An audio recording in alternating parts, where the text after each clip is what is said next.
عبداللہ ابن مبارک رحمت اللہ علیہ فرماتے ہیں میں حج سے آ رہا تھا، ملک شام کی طرف جا رہا تھا، بیچ میں ریگستان کا علاقہ ہے، میں نے وہاں ایک بڑھیا کو دیکھا تو میرے دل میں یہ بات آئی لقودق صحرا کے اندر بڑھیا تنہا کیا کر رہی ہے؟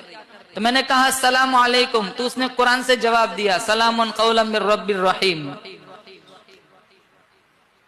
میں نے پوچھا مائی اس لقودق صحرا میں تو تنہا کیا کر رہی ہے؟ وہ قرآن سے کہہ رہی ہے من یضلل اللہ فلا ہادی لہ، اللہ جسے دھکا دے دے اسے سنبھالنے والا کوئی نہیں۔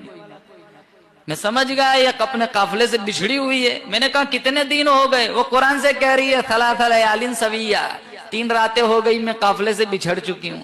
میں نے کہا تیرے پاس پانی تو ہے نہیں، وضو بنانا ہے تو کیسے وضو بناتی ہے؟ وہ قرآن سے کہہ رہی ہے فَإِن لَمْ تَجِدُوا مَاءً فَتَيَمَّمُوا صَعِيدًا طَيِّبًا، پانی نہ ہو پاک مٹی سے تیمم کر کے نماز پڑھو۔ میں سمجھ گیا تیمم کر کے نماز پڑھ رہی ہے۔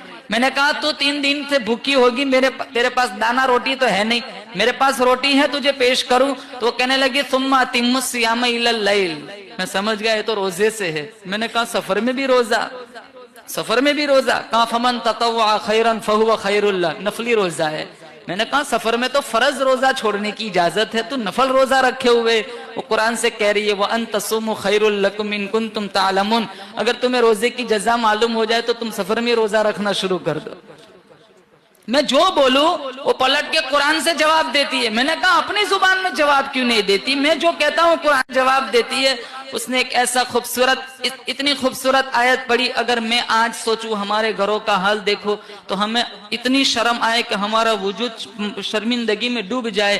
وہ کہنے لگی ما یلفظ من قول الا لدیہ رقیب عتید، میں جو بولوں گی فرشتہ لکھ لے گا، میرا ایمان اجازت نہیں دیتا میرے نامہ اعمال میں قرآن کے علاوہ اور کچھ لکھا جائے۔ کہا تو کہاں سے آئی ہے، کہاں جانا ہے؟ کہا سبحان الذی اسری بعبدہ لیلا من المسجد الحرام الى المسجد الاقصى۔ عبداللہ ابن مبارک فرماتے میں سمجھ گیا یہ حج پڑھ کے آئی ہے، ملک شام کی طرف جانا چاہتی ہے۔ میں نے کہا تیرے پاس سواری تو ہے نہیں، میں اپنی سواری پر تجھے سوار کر دوں؟ وہ بڑی عورت کہنے لگی ارے فمن تطوع خیرا وما تفعل من خیر یعلمہ اللہ، تم جو کوئی بھلائی کرو گے اللہ دیکھتا ہے، اللہ اس کی جزا دے گا۔ میں نے اونٹنی کو بٹھایا، بڑھیا کو اس کے اوپر بٹھایا، میں نے ایڑ لگائی، میرے دل کی تمنا تھی بچھڑے ہوئے قافلے سے جلدی سے مل جائے۔